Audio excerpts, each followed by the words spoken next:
वज्रायाणं प्रमूलो वै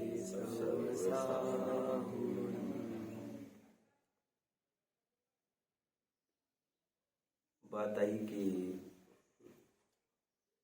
बच्चों की मुख्यता से कुछ लिया जाए। बच्चे आए हैं। वैसे कोई भी चर्चा किसी की मुख्यता से सचमुच हुआ नहीं करती।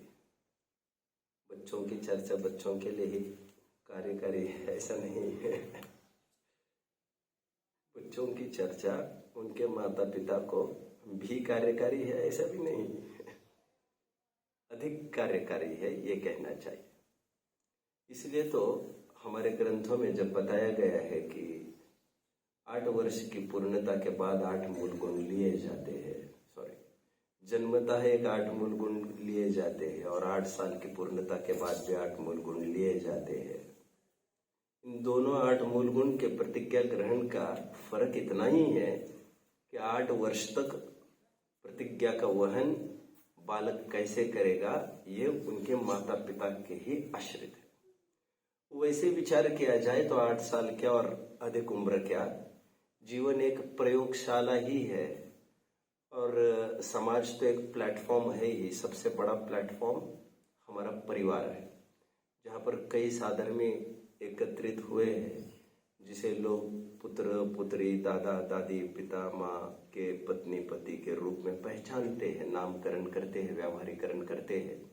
एक कहीं से आए हैं, कहीं जाएंगे। अभी कहीं जाएंगे ऐसा तो बहुत नहीं बोल सकता, क्योंकि सबका लक्ष्य पक्ष तो एक ही है। ये प्रोसेस निरंतर चलता रहता है। कोई हमारा साथी अपने मिशन में थोड़ा नाकामयाब हो तो उसको उठाने की कोशिश चलती रहती है। स्थितिकरण निरंतर चलता रहता है और घर वाले भी निरंतर आपस में भी ये अपेक्षा करते रहे कि जब जब भी मैं लड़खड़ाऊं थोड़ा मुझे संभालने की कोशिश करना। एनीवे, बच्चों का संस्करण कैसे हो सकता है उस पर मुझे थोड़ी सी बात करनी है। एक्चुअली इस पर बात करने की मुझे कहा गया है। देखिए, 2 बातें हैं। एक बात तो आम का सीजन तो वैसे ही चल रहा है। 2 बातें होती है। एक तो आम अपने अपने स्व समय पर जब पक जाता है तो उसे मार्केट में लाया जाता है, उसके भाव के अनुसार काम बनता है। एक दूसरा प्रोसेस है जो सभी पुरुषार्थीगण जानते हैं इस बात को, जिसे खाने की बहुत धगज है। मैं धगज शब्द का प्रयोग कर रहा हूँ, आसक्ति शब्द का प्रयोग मैं बुद्धिपूर्वक नहीं कर रहा हूँ। जिसे धगज है, आम मुझे जल्द से जल्द मिले, इतना तो वो कर ही सकता है। मार्केट में जाकर ऊंचा से ऊंचा दाम जो चुका सकते हैं उसको पाने के लिए, जिसे मैं आध्यात्मिक टर्म्स में समर्पण कह रहा हूँ, और समर्पण का क्राइटेरिया लोक में पैसा ही होता है, क्योंकि ये भौतिक चीजें तो खरीदी जा सकती है ना। इंद्रिय सुख वही है जो पराधीन और खरीदा जा सकता है। इसके लिए जेब गर्म होना भी बहुत जरूरी है। एनीवे, मैं तो ये कह रहा हूँ, तो वे लोग जो ज्यादा धगज वाले हैं, लालायित है, आम जल्द से जल्द जाए, पहला आम मेरे पेट में जाए, वे तो एडवांस बुकिंग भी करके रखते हैं। बहुत गर्जी है, वे तो पैसा भी देकर रखते हैं, बावजूद इसके वे वहां पर जाकर खड़े भी रहते हैं कि पहला आम मुझे खाना। लेकिन ये तो सब तब संभव है जब वो बागवान ठेले पर लाकर खड़ा करेगा। बट कुछ ऐसी प्रोसेसेस है जिसमें वो पूछता है, खाने वाला, उपभोग करने वाला, क्या ऐसी कोई विधि है जिसमें समय के पूर्व मेरे से रहा नहीं जाता है, आई एम अधीर, मैं इम्पेशेंट हूं उसको पाने के लिए। आखिर कब कितना टाइम बीत गया और मैं लगभग 9 माह से प्रतीक्षा कर रहा हूं इस आम के खाने की। अब मेरे से ज्यादा सब्र नहीं हो सकता। कैसे हो सकता है? तो वे सज्जन लोग थोड़े दिन के बाद पकने वाले आम को अपने घर लाकर पाल में, पत्तों में रखकर, विशिष्ट चीजों में रखकर उसे झटपट पकाते हैं और अपनी भूख को शांत करते हैं। इसी पैरेलल लाइंस पर मैं कुछ सिद्धांत को आपके सामने रखूंगा। बेटा आप तो समझ ही रहे होंगे मेरी बात को, बेटा आप बाद में समझ सकेंगे इसको, इतना तो होगा जाना सबको है, लेकिन साथ साथ तो नहीं, आगे पीछे जैसा जिसका हो वो तो होगा। इसीलिए रिजॉइस आज नहीं फिर कभी काम होगा जरूर, काम रुकता नहीं है। अभी नहीं का अर्थ ये नहीं है कि कभी नहीं होता है। एनीवे, इसीलिए हमें किसी भी बात को बहुत लैमेंट नहीं करना चाहिए, जो वर्तमान समय है उसी को पकड़ लेना चाहिए। सिद्धांत में थोड़ा सा बताना चाहता हूं, उसी प्रकार हमारे बच्चों को संस्कारित करने की प्रक्रिया है, वो दो बातों से हो सकती है। व्हाट इज संस्कार, पहले मैं बेसिकली उसको बोल दूं। A number of times you keep on hammering the same thing, that is संस्कार। मैं कल वही बात कह रहा था, जो 10वें हथौड़ी में रस्सी टूटी है, ऐसा आम जनों को लग रहा है देखते समय, वो ऐसा नहीं है। 10 हथौड़ी में टूटी है वो रस्सी, फैक्ट तो ये है। अच्छा, ऐसा भी नहीं है कि 10वीं हथौड़ी 10वां बार जो उसने पटका है that was with great intensity, ऐसा भी कुछ नहीं है। उस then what is the reason कि 10वें में टूटा? क्योंकि वो रस्सी इस कमजोरी की थी, इस मजबूती की क्यों कहूं मैं, इस कमजोरी की थी कि उसको उतनी कंसिस्टेंसी चाहिए थी। यू गो ऑन डूइंग, मतलब इंटेंसिटी बढ़ाने के बजाय कहीं कहीं it is consistency that is needed. Keep on doing the things, और कोई भी चीज निरंतर करते रहना, दैट इज संस्कार। करना मतलब करने का तात्पर्य मैं हाथ से पैर से की बात नहीं कर रहा हूं। मैं एक जीव हूं और मैं जानने के अलावा और क्या कर सकता हूं। तो निरंतर एम्बेड करना अपने में, उसी चीज को इंस्क्राइब करना। इंस्क्राइब समझते हो, एम्बेड समझते हो उस पर मार्क बनाना अपना, वो निरंतर मार्क बनाते रहना, क्योंकि ज्ञान की पर्याय है संस्कार। ऐसा नहीं है कि आप रोज, आपको ये लग रहा है मैं रात्रि भोजन के पहले नहीं जी, रात्रि भोजन के बिना नहीं जी पाता था पहले, और फिर 10-20 दिन मैंने वैसे ही किया, अभी आदत हो गई है पेट को, आदत हो गई है हाथ को, आदत हो गई है पत्नी को, आदत हो गई है थाली को। ये बाहर से सब कहा जाता है, बट मूल संस्करण यहाँ पर ज्ञान का हुआ है। इट इज द ज्ञान, वो ज्ञान ही है जो बराबर माइंडसेट बनाया जा रहा है। यू कैन, और बाहर की परिस्थिति, बाहर के जो अभिव्यक्ति है, शारीरिक मूवमेंट्स है, ये अपने अपने समय पर होती रहती है। बट वो रात में सोते समय में भी, दिन में, अरे रात में भोजन करते समय में भी उसका संस्करण चल रहा है कि मैं इसके बिना जी सकता हूं। मैं थोड़ा 2 घंटे पहले भोजन कर लूं तो क्या फर्क पड़ता है। माना भोजन का रस फीका पड़ेगा, और रस फीका पड़ना ही इसका पहला चरण होता है। रात्रि भोजन नहीं छूटता पहले, रात्रि भोजन छूटने की आवश्यकता पहले एम्बेड होने लगती, इंस्क्राइब होने लगती, उस पर एक मार्क बनने लगता है। संस्कार बहुत गजब की चीज है, निरंतर आप उससे करते रहो। बहुत जन, मेनी पीपल आस्क मी, कल भी मेरे भाई पूछ रहे थे कि बहुत टाइम हुआ, कब तक वो प्रकरण नहीं समझ में आ रहा है, कब ऐसा प्रकरण वैसे पढ़ तो लेते, समझ में तो आ रहा है, बट वो उतरता क्यों नहीं है लाइफ में। तो मैं कल उनको यही कह रहा था, एक होता है प्लानिंग से, एक होता है एग्जीक्यूशन, और उसमें कितना फासला है यह हमारी कंसिस्टेंसी तय करके है। खैर ये तो कल का प्रकरण है, मैं तो संस्कारित बच्चों को कैसे करना उसकी दिशा में थोड़ा बढ़ रहा हूँ। एक उदाहरण ऑलरेडी मैं दे चुका हूँ। किसका उदाहरण दे चुका हूँ? अब बागवान का उदाहरण कहो, अथवा आम का उदाहरण कहो, अथवा पत्तों का उदाहरण कहो, ये एक ही चीज को 3 जगह से देखी हुई बात है। उससे पूर्व मैं संस्कार की थोड़ी परिभाषा आपके सामने रख रहा हूं। संस्कार इज नथिंग बट निरंतर उस चीज को आप स्ट्राइक करते जाइए, निरंतर वो हैमरिंग चाहिए जिसे कहते हैं। ये हो गए संस्कार की बात। आगे बच्चों को संस्कारित कैसे करना है, इसकी भी 2 पद्धतियां हैं बच्चों। ये 2 पद्धतियां ठीक वैसी ही है जैसे आम को पकाने की। एक तो ये है अपने स्व समय पर, अपने नियत समय पर सभी जन संस्कारित हो ही जाते हैं। सभी जन, आई मीन टू से, लोक में कहते हैं ना experience is the best teacher, ये इसी ट्रैक से बोला गया है। जो बार बार करोगे, उतार चढ़ाव देखोगे, तो फिर अपने आप अकल आती है, ठोकर खा खा कर। तो एक तो वह है, तत्व ज्ञान का अर्जन इस विधि से भी होता है। तो जीवन में प्रतिकूलताएं देखी, काफी सब रूप रंग देख लिए हैं, तो सामने वाला भी कहता है कि मैंने सब देख लिया यार, अब मुझे कोई रस नहीं रहा इसमें। तो दैट इज अपने अपने समय पर विरक्त होना, अपने अपने समय पर संस्कारित होना।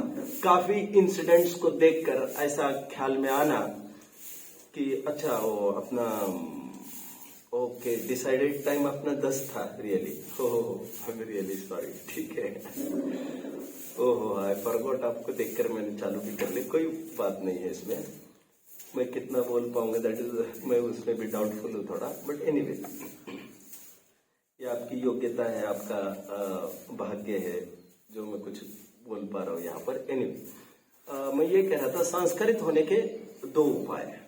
एक तो ठोकर खा खा कर आदमी किसी न किसी पॉइंट पर सियाना हो जाता है, उसको ख्याल में आता है। ऐसा नहीं हो सकता आपने जो आपका बेंच पार्टनर है स्कूल में, क्लास में, आपने 10-20 दिन उसको देख लिया, आजमा लिया, आप जानते हो उसे साधारण भी कोई चीज कहोगे आप तो ही टेक इट अदरवाइज, तो आप कब तक उसे समझाएंगे?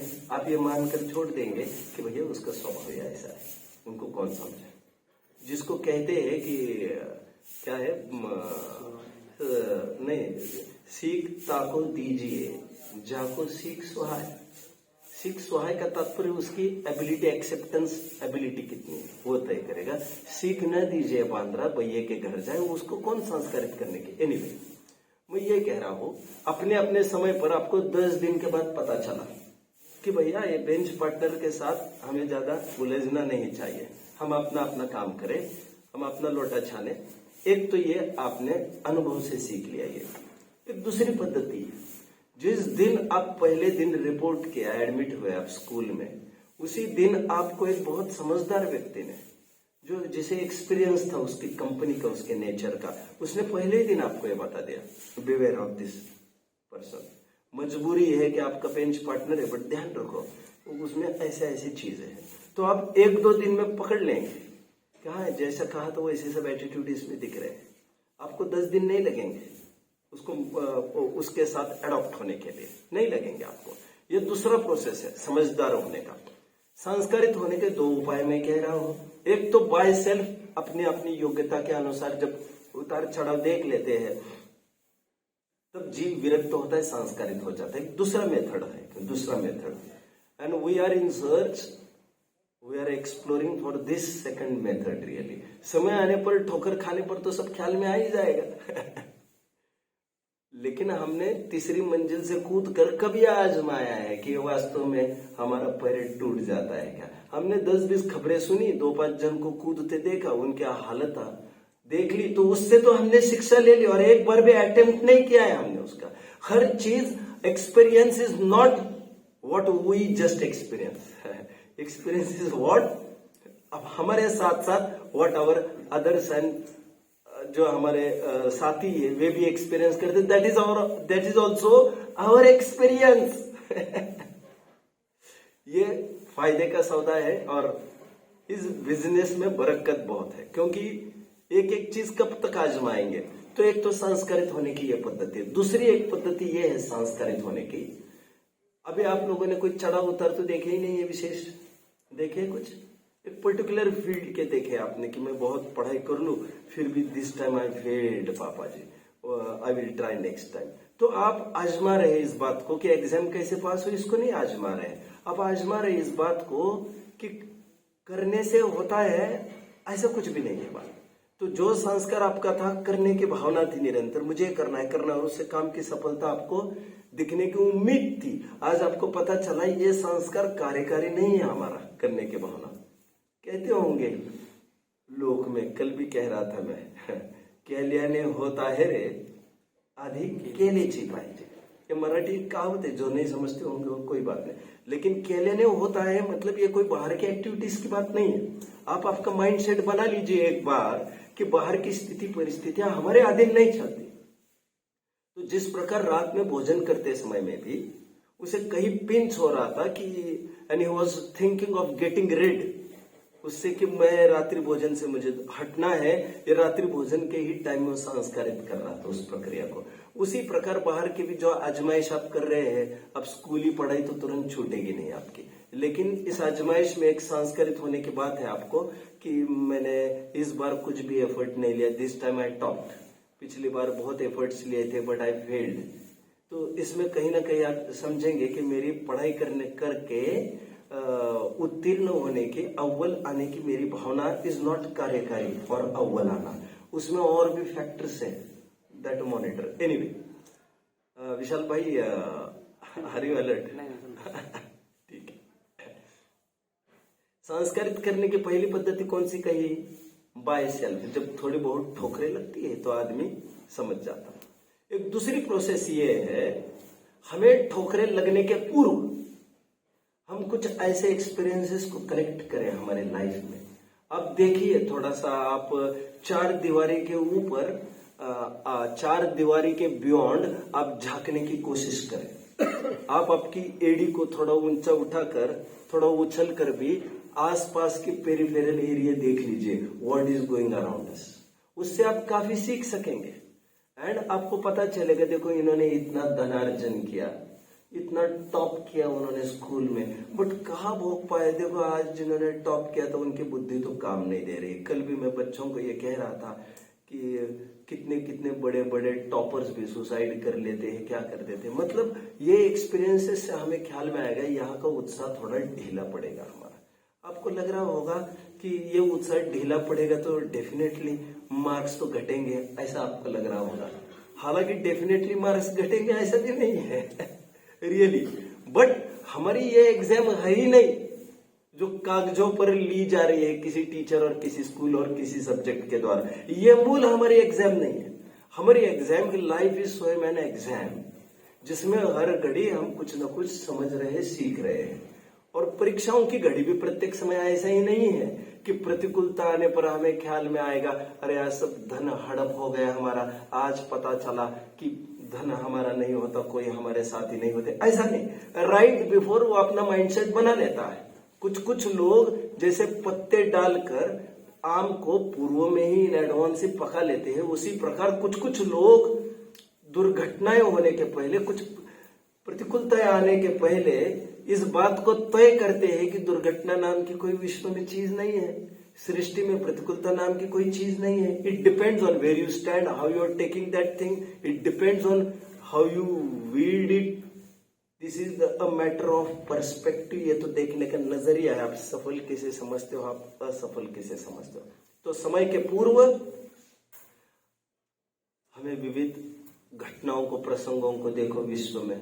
अभी आपको लगेगा इसके लिए तो हमें बहुत घूमना पड़ेगा, आपको लग रहा होगा इसके लिए तो हमें अखबार भी पढ़ना पड़ेगा और टीवी भी देखना पड़ेगा। ऐसा नहीं, ऐसा नहीं। मैं ये कह रहा हूं, जब आप 12 भावनाओं का पाठ करते हैं, आपको दुनिया, राजा राणा छत्रपति की बातें करते हैं, आप कहा गए चक्री आदि आदि की बातें करते हैं, और जब उन्हीं की हालत ये हुई तो हाथी के पैर में सभी पैर समाहित हो जाते हैं, हस्तिपदा सर्वपदा निमग्ने। जब उनकी यह हालत थी तो हमारे ऐसी कोई औकात भी नहीं है। हम देखते हैं चक्रवर्ती पर भी ऐसे दुर्दिन आए, कभी न कभी प्रॉपर्टी छीनी गई, तीर्थंकर का भी तीर्थंकर पद कभी छीना जाता है। आपने देखा ये रूप ऐश्वर्य जो मिला है, प्रसंग आने पर ये सब छीना जाता है, छीना ही जाता है। और जो समझदार है उसको त्याग पहले कर देते हैं। तो संस्कारित होने की दूसरी पद्धति है जो मैंने कही, 12 भावनाओं का निरंतर आपको पाठ करना चाहिए। और इसीलिए मुनिराज के कोई वैसे प्रतिकूलता नहीं है बाहर, जरूरी में नहीं है, बट वे क्या संभवित प्रतिकूलता है उनको विचार विचार करके वे निरंतर अपने मन को संस्कारित करते रहते, जिसे भावना कहते हैं। आप उसको हैमरिंग करते रहे। तो इस बहाने मैंने पहली शिक्षा आपको ये दी कि कोई दुर्घटना, प्रतिकूलता आपके साथ नहीं हुई है का मतलब ये नहीं है किसी के भी साथ नहीं होती और आपके साथ कभी भी नहीं होगी। ऐसा नहीं है, ऐसा नहीं है। ये स्टडी आपको तब होगी जब आप when you will dare to look around, क्या क्या हो रहा है। और लुकिंग अराउंड का वे मैंने कहा 12 भावनाओं को निरंतर हम चिंतन करते रहे। मैं इस बीच में जो भी कम उम्र के बच्चे हैं, आई थिंक 10-15 साल के अंदर के ही होंगे सभी, तो वैसे है ना, 15 साल के अंदर के ही है वैसे, तो मैं चाहूंगा कि आपको चाहिए कि 2, 5, 12 भावनाएं आपको कंठस्थ होनी चाहिए निरंतर। ये हमारी एक, मैं बार बार कहता हूँ, एक तो हमारा कैश मनी होता है। कैश मनी मतलब तुरंत हमें कुछ चीज चाहिए तो हम तुरंत उसको परचेस कर सकते हैं। लेकिन एक होती है एफडी, फिक्स डिपॉजिट होता है, क्योंकि खर्चने के अवसर में कभी कभी ऐसा भी होता है मान्यता खर्च कर दे उसको।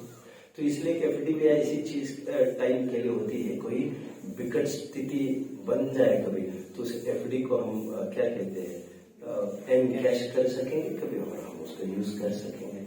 उसी प्रकार 2 पार्ट्स है स्वाध्याय के लिए।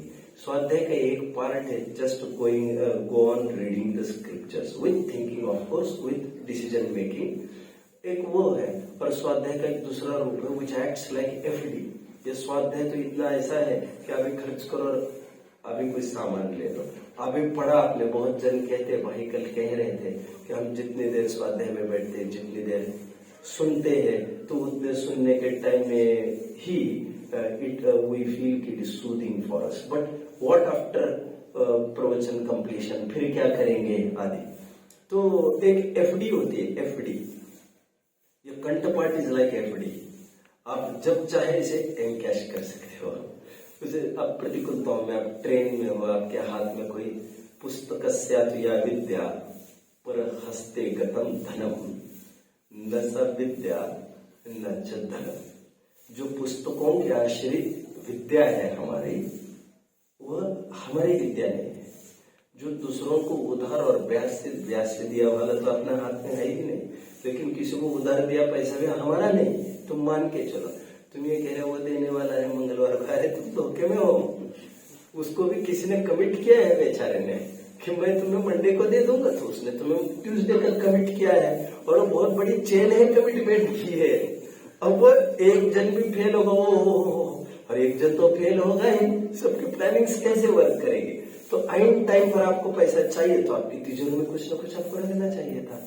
तो आइन टाइम पर आपको पुस्तक नहीं मिले, जिनवानी नहीं मिले, कुछ विद्वान नहीं मिले, सभा नहीं मिले, तो why feel helpless, why feel dependent. हमारे पास एफडी है ना, वैसे ये भी डिपेंडेंट है, वैसे ये भी विद्या, बट कंपेरेटिवली ये काफी इंडिपेंडेंट प्रक्रिया है, जिसमें जब चाहे आप इसको जुगाली कर सकते हैं। उस चीज को जो अंदर जाकर समा गई है, उसे फिर से सॉलिडिफिकेशन करके आप फिर उसको वर्क में, फंक्शन में ला सकते हो। इस बहाने मैंने आपको ये कहने की कोशिश की कि आपको निरंतर कुछ न कुछ याद करना चाहिए। ये भैया मेरे सामने बैठे आ रहा हूँ, भैया इट्स रियली ग्रेट, मतलब अनबिलीवेबल जैसा भी है। कितने टाइम पहले आए थे बेटा? कब आए थे जब 6 डाला का आपने असाइनमेंट लिया था? 1 साल 6 महीने हो गए, 6-8 महीने नहीं 1 साल तो नहीं हुआ है, ऐसे इतना टाइम तो नहीं हुआ है। तब कितने डाले याद थे आपको? अच्छा, वो भी कैसी होगी क्या मालूम, आज इन्होंने पूरी 6 डाला याद की है। और अभी ये जुनून बने रहना चाहिए, इनकी पूरी ग्रेट, ये जुनून इंटैक्ट रहना चाहिए हमारा। इसके बाद हमें क्या करना है, यह हमारा प्रश्न होना चाहिए। That will keep you safe, secure, alive on this track of achieving happiness, जो हमारा मूल मार्ग है। क्योंकि हम सब सुखी होना चाहते हैं, इसमें ये कॉमन फैक्टर तो सब में है, but there are various ways of achieving happiness, ऐसा लोग समझते हैं, और हम ऐसा नहीं समझते। एक जरूरी, और हर कार्यों में आपको जरूरी और मजबूरी ऐसे विभाजन करते आना चाहिए कि किसी को प्रायोरिटी दी जाए। क्या है, कुछ मार्क्स आपको कम मिल सकते हैं एग्जाम्स में, हालांकि मेरे साथ उल्टा हुआ। मैंने कभी भी पढ़ाई नहीं की, ना मेरे कॉलेज लाइफ में तो कहीं पढ़ाई नहीं की। और जो जैसे कोई धर्म प्रेम था, वस्तु स्वरूप का नॉलेज था, ऐसा भी कुछ था नहीं रियली। तो वस्तु स्वरूप का नॉलेज होने से अपने आप सब काम होने लगते हैं, ऐसा भी नहीं।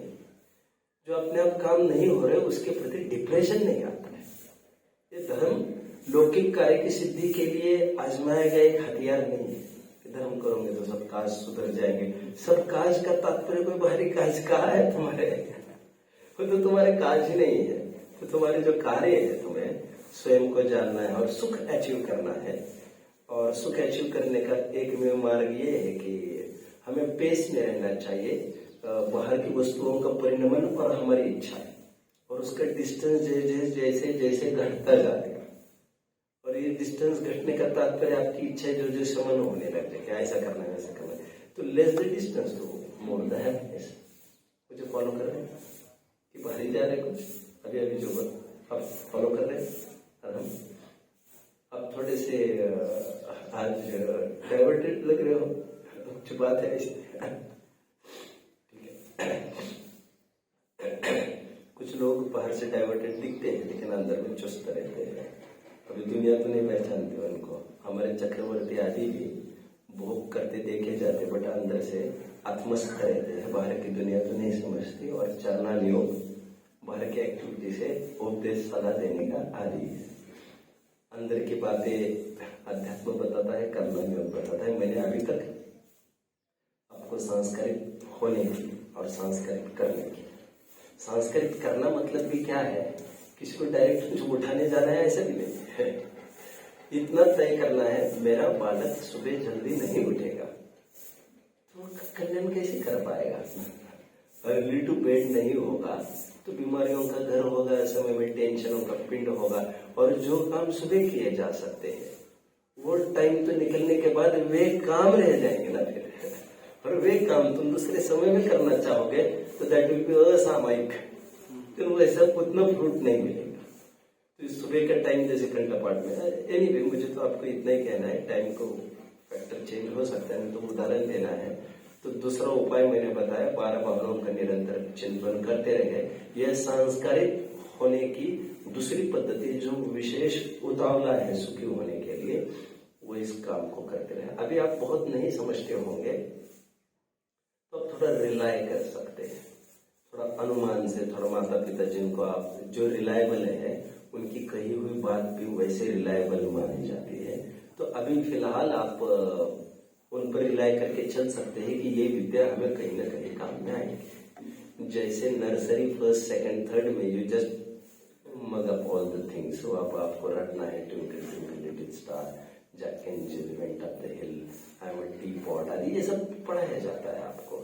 अभी I am a teapot क्या है, I am baa baa black sheep है, इससे क्या वो जरूर बातों से तो वैसे तो कोई बहुत बातें नहीं मिले, बट वहां पर इतना बताया जाता है आपको ये रटना है, याद करना है। मार्क्स रटने के ही वहां पर समझ के मार्ग जब तुम फोकस में आओगे तो तुम्हें पता चलेगा, अरे यार जो बाबा ब्लैक शिप के नाम पर वूल कलेक्ट करने की बात कही, हम तो उनका त्याग है हमारे, और ये जबरन ऐसी बातें करते हैं ईसाई संस्कृति वाले, ऐसी चीजें हमारे कंठ में डाल दी। इन पोएम्स का क्या लेना देना है हमारे, ये तो समझ बाद में डेवलप होगी आपको।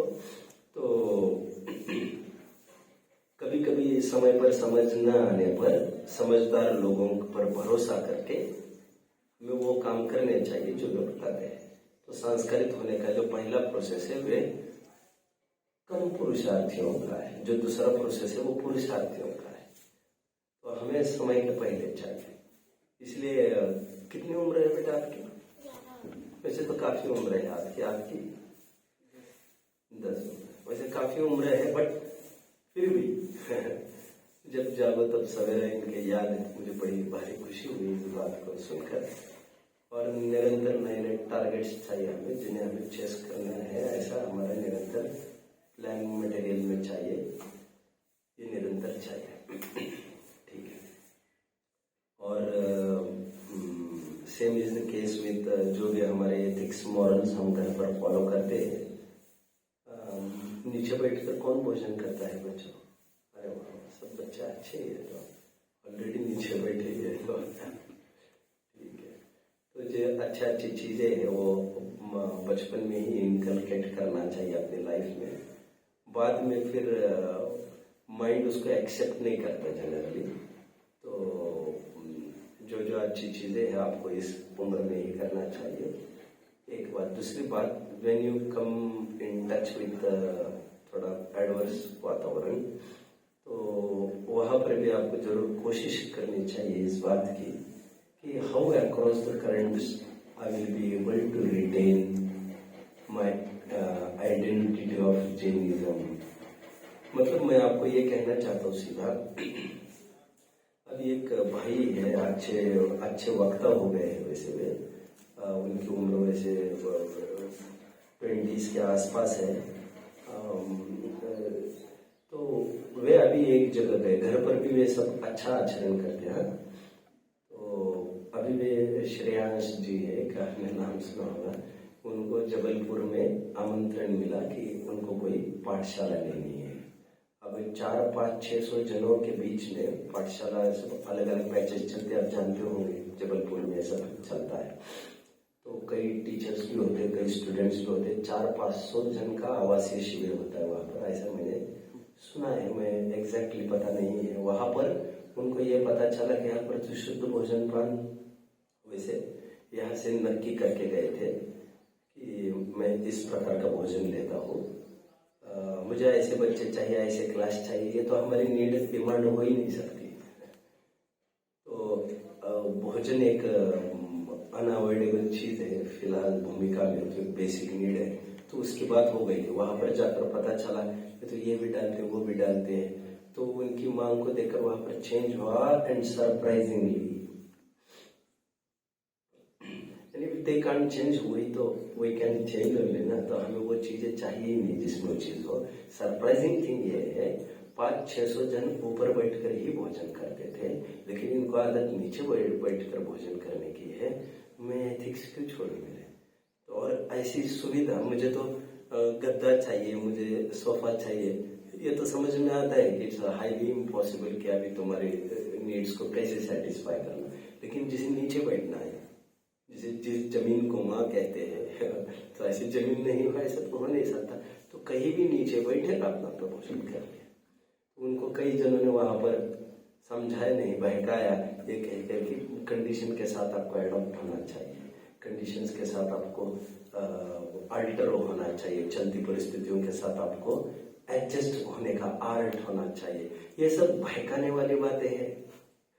न्यायात पतः प्रविचलन्ति कदम न धीरा पदम न धीरा। न्याय के मार्ग से कभी भी सज्जन लोग, तो धीरवान लोग तो कभी भी न्याय मार्ग से नहीं हटते। ये उन्होंने किया वहां पर। यहाँ कहीं व्यवस्था है कि क्यों पूछना किसी को, कोई साधारण कोई चीज रख सकते हैं कि पटिए के ऊपर। अभी यहाँ के भी बच्चों ने, जो हमारे गुरुकुल के बच्चे हैं, they have also started eating नीचे बैठकर। अभी थाली धोकर पी सबने, शिविरार्थी भी जितने आए थे। तो ये सदाचार राइट बिफोर होना चाहिए था। बड़े बड़ों के जो बहुत पढ़ लिख भी जाते हैं, उनके ये सब ग्लानिमय होता है। सम्यक दर्शन के 8 अंग निर्जुगुप्सा आदि तो उन्होंने पढ़ रखे, कई दफे पढ़ा भी चुके हैं, बट जब नौबत आती है तो दूध की गिलास न धोकर पी सकते हैं, न थाली धोकर पी सकते हैं। मतलब परीक्षा में भी फेल हो जाते हैं। जो रट्टू महाराज है, रट्टू समझते हो, जिसको मक करना है, 10 प्रवचन सुनते हैं, उनको नोट करते हैं, इस विद्वान को सुना, इस विदुषी को सुना, ये क्या, उनकी लिस्ट में बहुत सारा रॉ मटेरियल, बट सब तब तक कचरा और फोक है जब तक उनका कोई एग्जीक्यूशन नहीं। अभी उनके इस एज में भी उनकी इतनी सामर्थ्य नहीं है। पहली उनकी समस्या तो ये है, what people will think. 99% problem after getting known कि ये ठीक है, उनकी बहुत बड़ी समस्या। और इसके साथ टसल करना, इसके साथ बैटल करना एक बहुत बड़ा चैलेंज होता है। जिस दिन आप इससे उत्तीर्ण हो जाओगे, मुझे लोगों से बहुत मतलब नहीं है और ये मेरे एथिक्स तो मुझे फॉलो करने हैं, तो उस दिन आप 99% तो अचीव कर देंगे। फिर ये आपके बीच की ही लड़ाई रह जाएगी। जो अपन ही अपन है, तो सबके बारे में जो विचार है आपको, वो तो खत्म हो जाएगा। दूसरों के साथ की लड़ाई तो खत्म हो जाएगी। तो हम कितने स्तर पर कैसे पालन कर सकते हैं, उसका निरंतर आपको जिज्ञासावंत रहना जरूरी है। अभी किया यहाँ पर जो प्रवेशार्थी आते, मैं नहीं समझता उन्होंने घर पर कभी ये सुना भी होगा, कभी किया होगा, तो मैं सवाल में बात भी नहीं करना चाहता। तो ये सदाचार जो अच्छे पढ़े लिखों वालों में भी नहीं आता है, नहीं आ पाता, तो ये आप राइट बिफोर करते हो। तो मैं समझता हूँ उम्र का तकाजा, मतलब कौन एजेड कितना है इसका क्राइटेरिया समझने का उनका कोई बर्थ डेट और जो एज की लिस्ट है वो तय नहीं करेगी। जितनी गंभीरता और समझ आप में डेवलप होगी आप बड़े होते जाएंगे। तो स्वयं को झटपट बड़ा करना है तो आपको समझदार होना पड़ेगा। समझते ही हम बड़े होते हैं क्योंकि नॉलेज लिबरेट्स। ऐसी काफी सारी बातें वो तो just all of a sudden मेरे नॉलेज में ये बात आ गई कि ऐसा तो संस्कृत होना इज नॉट जस्ट हमें पढ़ते ही पढ़ते जाना है, ऐसा भी नहीं है। थर्ड स्टेप में ये तो हमारे याद करने की बात हुई, ये तो हमारे कुछ सदाचार की बातें हुई, बट डोंट फॉरगेट कि सहनशील बने रहना यह हमारे सदाचार का एक फर्स्ट एंड फॉरमोस्ट पार्ट है। घर में झगड़ा होता है, लड़ाई होती है, कुछ भी होता है तो उस समय में आपको आना चाहिए सहनशील रहना और संस्कृत करते रहिए आपके माइंड को कि आज आई गॉट डाइवर्टेड और मैं जल्दबाजी में ऐसा बोल गया, बट मुझे ऐसा नहीं बोलना चाहिए था। आप निरंतर मन को संस्कारित करते रहे। जैसे भोजन पान का कहा, जैसे मैंने कंठपाठ का कहा, वैसे आपको कषाय का भी ऐसा विवेचन करना चाहिए। ये हमारी लाइफ स्टाइल है कि हम हमारे पेशेंस को, हम हमारे कषायों को, इमोशंस को कैसे मर्यादा में लाए। सभी जनों को आइसक्रीम सर्व की जा रही है बाजारों और उसके बीच में आप आपके इमोशंस को कंट्रोल कर पाओ, आप वहां पर मना कर पाओ, तो दैट विल बी ग्रेट। आप और आदत डालिए, लेकर नहीं खाना एक इशू अलग है, बट थोड़ी डैशिंग पर्सनैलिटी आपको यदि बनानी है तो आपको वहां पर से नो कि मैं इसका कंजम्पशन नहीं कर सकता। तो आप कितना जस्टिफाई कर पा रहे हो उनको, दैट डजंट मैटर। तो काफी सारी बातें मैंने आपके बीच में रख दी। स्वयं को झटपट संस्कारित करने के ये सब उपाय है। जिनवानी आप पढ़ते रहेंगे, श्रवण करते रहेंगे तो आपको सब चीजें मिलती रहेगी। और कंठपाठ में भी जो याद करते हो, कभी कभी आपको ये भी विचार करना चाहिए, मुनि को भोजन दे फिर करनी चाहिए आहार का क्या मतलब है। यू शुड नो 10 दिशा गमन प्रमाण ठान आदि आदि, इसका क्या मतलब है। ये 10 दिशाएं है कौन सी और क्यों किया जा रहा है, तो ये भी आपको विचार करना चाहिए, जिसे भावार्थ कहते हैं। तो this was something for you all, बच्चों के लिए। और कोई बात हो, किसी का प्रश्न हो तो आई विल सर्टेनली एंटरटेन। किसी को कोई पूछना हो तो मैं उस पर बात कर सकता हूँ। पहला राइट छोटे बच्चों का है, फिर सेकंड राइट बड़ों का है। तो किसी को कुछ पूछना हो तो पूछ सकते हैं। ठीक है, पूछना है किसी को? कुछ नहीं, ठीक है। तो कुछ नहीं है तो फिर मेरी तरफ से भी कुछ नहीं है। जितनी आपकी नीड थी, डिमांड थी, तो उतना मैंने किया है। तो ये वन डे भी प्रोसेस नहीं है। Rome was not built in a day. निरंतर ये जीवन हमारा संस्कारित करने के लिए है। जब तक मुक्ति नहीं होती तब तक ये निरंतर प्रोसेस चलता रहता है, क्योंकि गृहस्थावस्था स्वयं एक कितने ही कमियों का भंडार है। तो ये प्रोसेस निरंतर चलता रहता है। मुनियों के जीवन में भी काफी गलतियां, कमियां उनकी भी होती रहती है। वे निरंतर संस्कारित करके उससे वे बाहर निकलने की कोशिश करते रहते हैं। जीवन एक संस्कार भूमि है जिसमें निरंतर आप संस्कारित करते रहे। बहुत सारे प्रसंग आते हैं जो हमारे क्वेश्चन पेपर्स के रूप में, कुछ लोग उन क्वेश्चन पेपर्स के साथ साथ पिछले साल क्या पूछा गया और कब क्या पूछा गया और बाकी की यूनिवर्सिटीज में क्या पूछा गया उनको भी रिफर करते हैं, जिनको मजबूत होना है। तो to collect experience from the world outside is a great experience. तो this was all for you. और कोई बात होगी? हाँ बोलिए प्लीज। पेशेंस कैसे डेवलप करना चाहिए बच्चों में, वो थोड़ा सा बताइए ना। वो पेशेंस करने के लिए again the same thing, we keep on hammering. Patience का भी जो मैं अभी सहनशीलता कह रहा था, कुछ प्रसंग बन जाए हमारे जीवन में, उसे निरंतर विचारते रहे।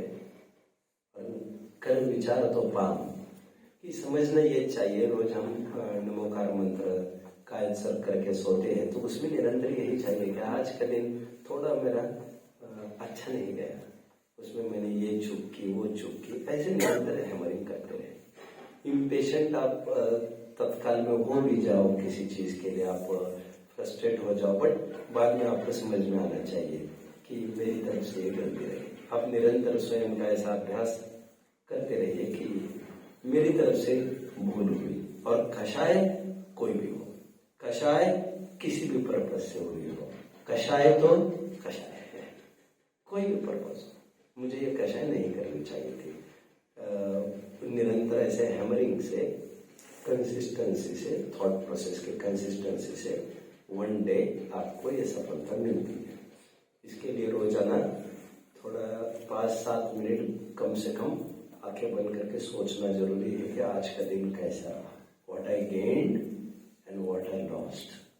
एंड लूजिंग फैक्टर में सब पूरी कषाय चाहिए, और गेनिंग फैक्टर में फिलहाल निष्कषायपना तो हो तो वेल एंड गुड, बट निष्कषायपना नहीं हो तो कषाय को ओवरकम करने के लिए जो आपने बैटल की है पूरी, तो वो अचीवमेंट के दायरे में रखना चाहिए। तो one day you will succeed. तो पेशेंस भी धीरे धीरे बढ़ता जाता है, ठीक है। और पेशेंस तो बहुत गजब की चीज है। पेशेंस एक बहुत बड़ी अमानत है, जिसके बिना अपना गरीबी पचा पाएंगे और ना अमीरी पचा पाएंगे, जिसको ना आपकी इंटेलिजेंस पचा पाएगी, और जिसका ना आपका डल हो अथवा कहीं फेल हो तो वो पचा पाएगी। पेशेंस एक बहुत गजब की चीज है। गालिब का मैं हमेशा कहता हूँ, मैं अभी भूल रहा हूँ अगेन एज यूजुअल, ये दौर भी गुजर जाएगा गालिब, क्या ये दौर भी गुजर जाएगा गालिब, जरा इत्मीनान तो रख, ये खुशियां ही ठहर नहीं पाई तो गम की क्या औकात है।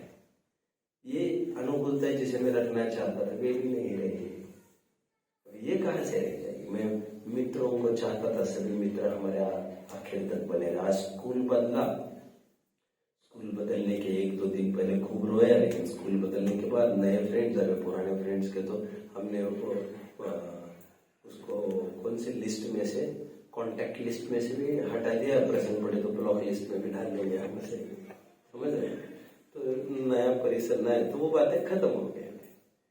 ठीक उसी प्रकार आपको हर फील्ड में करना चाहिए। मैं क्या कह रहा था, मैं थोड़ा सा बोल रहा हूँ एक्चुअली। तो ये दौर भी गुजर जाएगा गालिब, जरा इत्मीनान तो रख, ये खुशियां ही ठहर नहीं पाई, ये फ्रेंड सर्कल ही ठहर नहीं पाया। आज कोई शत्रु मिला है और हम बेसब्री से परेशान है, अरे यार कब पेड़ छूटेगा, ऐसे कैसे छूटेगा, कैसे छूटेगा। रात दिन हम वही सोच रहे। कोई बेंच पार्टनर के रूप में आता है, कोई लाइफ पार्टनर के रूप में आता है, और पिंड छुड़ाने के लिए हाथ पर पटकते रहते हैं। अरे इतना करने की जरूरत ही नहीं है। वह अपने टाइम पर, जैसे ये परिस्थितियां नहीं रही, वे परिस्थितियां नहीं रहेगी। तो पेशेंस ही है वो जड़ी बूटी जो आपको हर स्थिति में संबल देती है और आगे बढ़ने के लिए हस्तावलंब बनती है। और भी कोई बात हो तो बोल सकते, ये बड़ों के लिए भी मैं कह रहा हूँ। दरअसल बच्चों को संस्कारित करते करते हमें कषाय हो जाती है।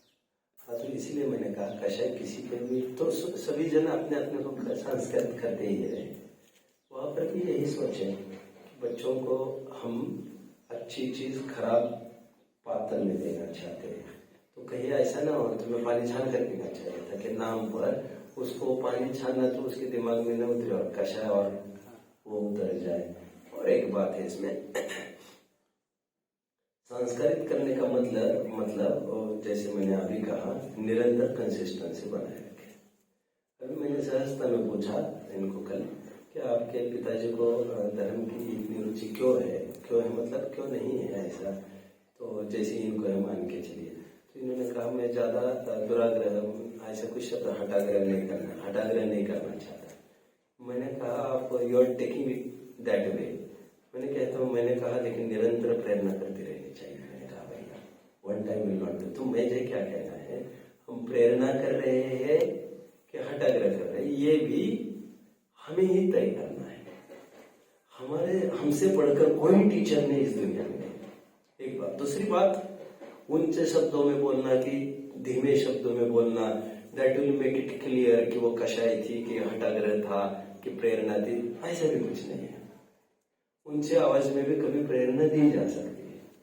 वो सब ऊंचे आवाज में बोला जाए, आंखें दिखाकर बोला जाए, वो सब कषाय होती है, ऐसा भी नहीं होता है। हमारी प्रेरणा ऐसा थोड़ी होता है। हर चीज को खाते भी है तुम, हर चीज को समान रूप से जोड़ देकर थोड़ी चबाते हैं। आप यदि मान के चलो रबड़ी खा रहे हो, उसको कितना दांत पर एफर्ट देना है, लेकिन वही चीज आपको कोई दूसरी चीज है, उसको तो आपको थोड़ा चबाना है। कोई ऐसी चीज है उसको ज्यादा चबाना है आपको। तो इनटेक के अपने अपने प्रोसेसेस है। जैसे सामने पात्र है वैसा आपको डिवाइस का यूज करना पड़ता है।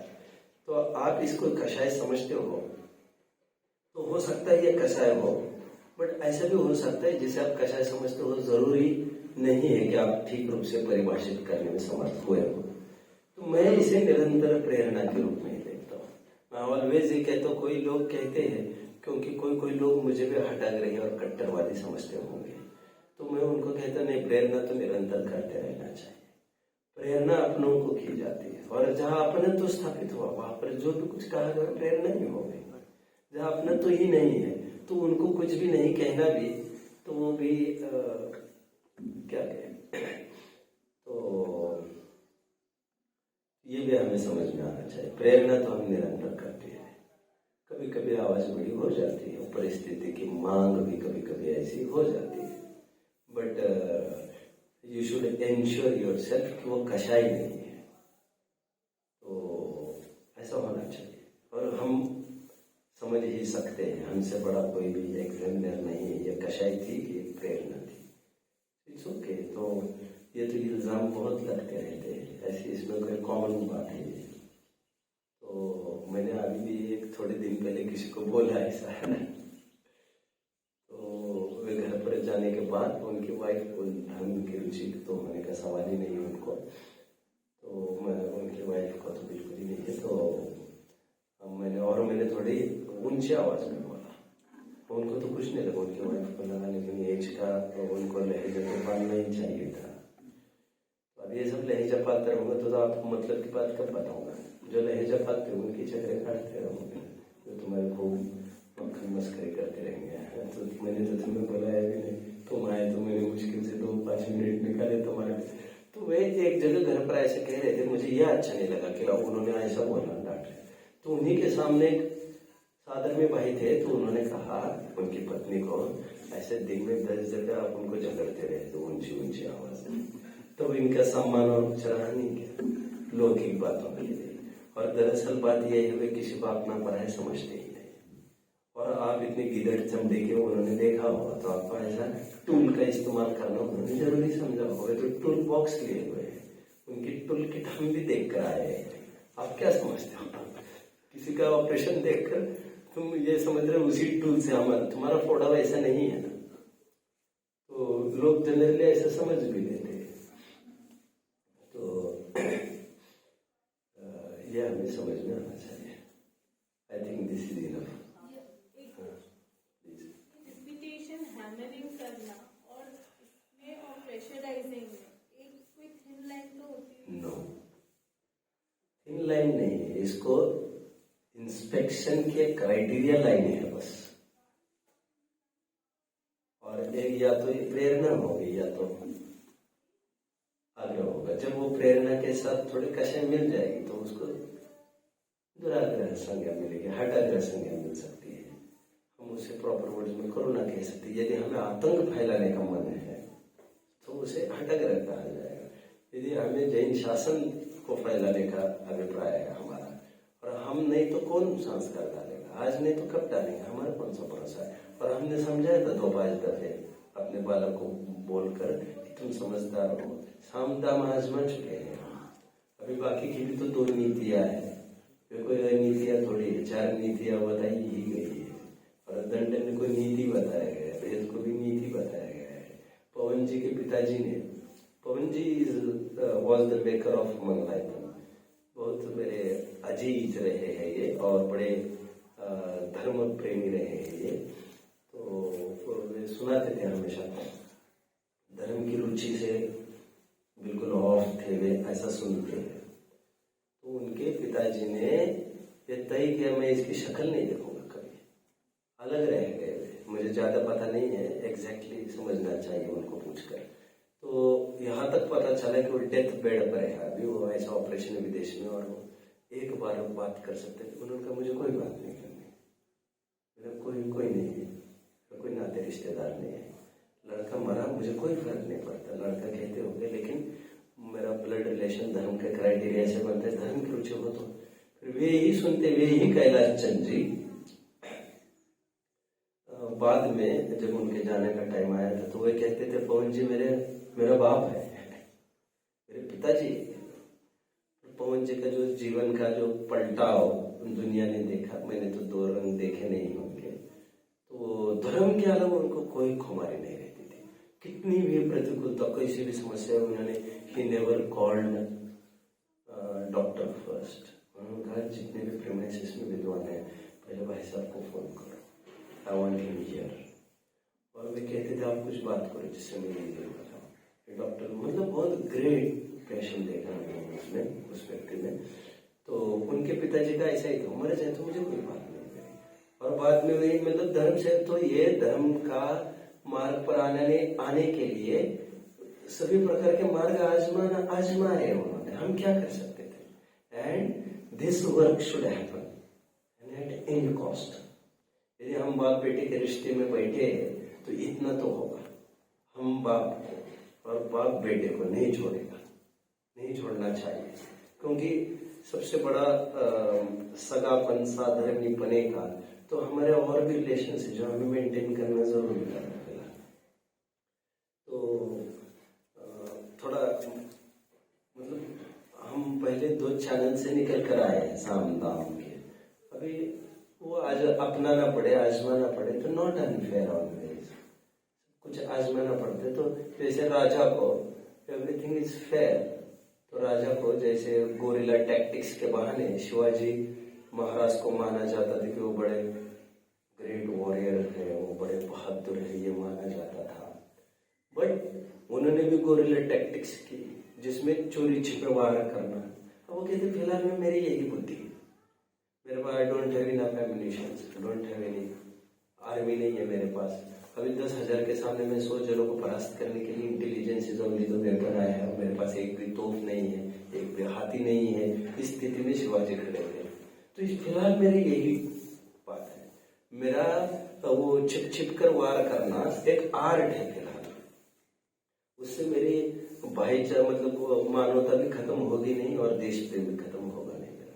तो वो सभी धान एक पसेरी तो नहीं तोली जाती, तो जैसी जो स्थिति हो करना पड़ता है।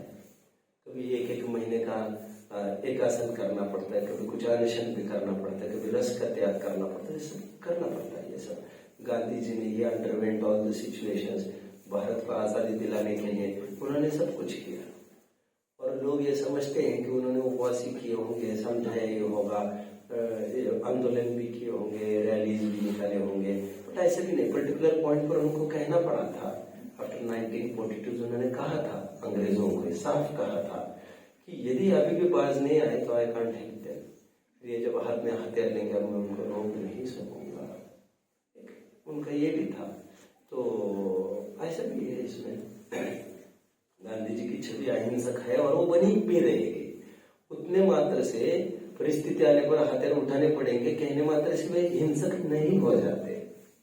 उसी प्रकार परिस्थिति आने पर संस्कारित करने के लिए हमें कुछ कदम उठाने पड़ने की आवश्यकता भाषित होने पर हमको कशाई नहीं हो जाते। अब ये तो हमें तय करना है कि अमुक चीज मैंने कशाई के लिए की है मेरे, और साफ नजर में आता है, साफ। तो वही चीज कशाई के लिए भी हो सकती है, वही चीज बेटरमेंट के लिए भी हो सकती है। कभी-कभी बच्चे सहजता से जितनी सरलता से समझते हैं ना, उसका प्रेशराइज करने से उतना सरलता से आपको ऐसे एक्सपीरियंस आए कभी, आप थोड़ा रुकेंगे तो वैसे भी एक्सपीरियंस आ जाएंगे आपको, तो आपको आजमाना पड़ेगा। सभी माता पिता, सभी बच्चे एक सरी के होते नहीं है, परिस्थिति एक सरी की रहती नहीं है। कहा ना मैंने, टूल किट में बाकी के टूल्स बनाए रखने चाहिए। इसी से काम हो रहा है, इसलिए टूल किट फेंकना नहीं चाहिए, नहीं तो एंड टाइम फिर आप ढूंढते बैठोगे उसको, ना रहेगा टूल किट और ना बनेगा ऑपरेशन। बनाए रखो उसके पास। हमारे दिमाग में फिलहाल टूल की महत्ता नहीं है, हमारे दिमाग में फिलहाल कार्य की सिद्धि की महत्ता है, रिजल्ट ओरिएंटेड है हम। तो कैसे होगा देखा जाएगा। रिजल्ट के पीछे इतनी आकुलता, इतनी कचरा भाव नहीं करना है ना, कशार आकुलता तो नहीं करना है। अगर इसका रिजल्ट पॉजिटिव है तो फिर वो मैं क्या कह रहा हूँ, जोर से बोलने मात्र से कशा नहीं हो जाती। दैट वॉज टाइम्स नीड, समय की वो गरज थी, ऐसा करना पड़ा था। तो अब पुराणों में पढ़ेंगे तो लक्ष्मण ने कितने गालियां दी है रावण को, जब आमने सामने खड़े हो गए, मैं तुम्हें छोड़ूंगा नहीं, तुमने माता, मैं मेरे शब्दों में भी बोल रहा हूँ, मेरे माता दूध दिया होगा तुम्हें, ऐसा करके दिखाओगे तुम्हें, देख लो बेटा तुम्हें नानी याद आएगी, ऐसे सब चलता रहा। अगर हथियार चलाने के पहले तो ये सब होना था, कुछ नहीं तो हथियार ही चला लिया, और क्या कर सकते। हम जिस भूमिका में, वो हथियार तो लेके ही बैठे हैं, और ये हथियार लेके नहीं बैठे, दिया गया है। इससे हमारी भूमिका तय होती है कि भैया ये समय आने पर इसको चलाना है, इस वेपन को, तो मिला ही है उनको। तो कोई शो के लिए थोड़ी मिला है वो, कोई नहीं समझता है उसको देख कर, तो हमें काम करना पड़ेगा उससे। तो आपका भाग्य पुण्य है कि वो वैसा हो रहा हो, यदि तो अच्छा है, फिर वैसे ही सही, क्या करेंगे। सब प्रकार की, 5 प्रकार की उंगलियां है, सब समान नहीं रहती है, इसको कैसे, किसी को कैसे समझाया जाता है, ठीक है, वो भी एक समझाना ही है, यही ठीक है। और तुरंत हम कभी ऊंचे आवाज में बोल भी जाए तो हमारे पास वेरियस मेथड्स है जिससे हम उसको, जैसे भोजन का टाइम आता है, बेटा चलो भोजन करना है, हम उसी बात को ये नहीं कहे उसको कि मुझे थोड़े धीरे से बोलना, कोई जरूरत नहीं है ऐसे भी बोलने की, वो बरकरार रहे उसकी ताकत, और अन्यथा आप उसको ईज कर सकते हो उस बात को, बेटा चलो भोजन करना, या इसके ठीक बनाएंगे बेटा, कुछ बनाना है आपके लिए, अन्यत्र हम उससे सलाह भी देंगे, जो बनाए चुपचाप ले लेना चाहिए बेटा, तो उसको और कोई अच्छी बात को ईज में लाएंगे उसको। बट ऐसे सब चलता रहेगा, कभी किसी की मुख्य तक, किसी की कौन तक चलता रहता है।